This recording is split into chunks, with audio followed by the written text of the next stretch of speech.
Right, yn y fideo yma dwi'n gwneud bach fwy o wybodaeth am gwefan QR Code Generator. So, i chi'n gallu gweld, dwi heb logi mewn ar hyn o bryd, ond bydde angen i fi arwyddo mewn gyda gwybodaeth Google ysgol fi i fi mewn i hwn.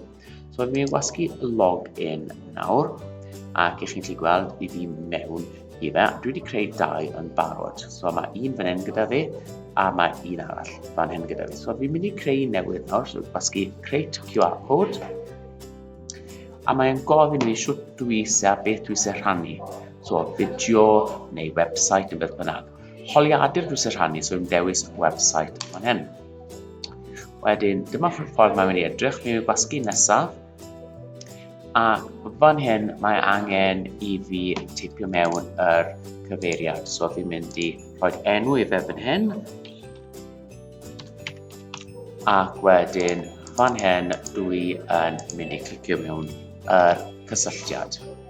Wedyn, chi'n gallu gweld, dyma beth bydd yr holl bar yn edrych fel. Gallen ni safio hwnna os o'n eisiau. Neu, dwi'n mynd i nesaf, a beth dwi yn gallu gwneud fan hyn nawr, mae lot o opsiynau gyda fi. Chi'n gallu gweld, mae hwn yn edrych llawer gwell na yr un oedd gyda fi. So, chi'n gallu gweld fan hyn, rhai hollol gwahanol. Nawr, y peth gorau i wneud gyda hwn yw wneud yn ddiagwyn os chi'n mynd i argraffu fe ar argraffu diagwyn, neu i chi'n gallu print fe mewn lliw os mae'n argraffu lliw gyda chi gatre.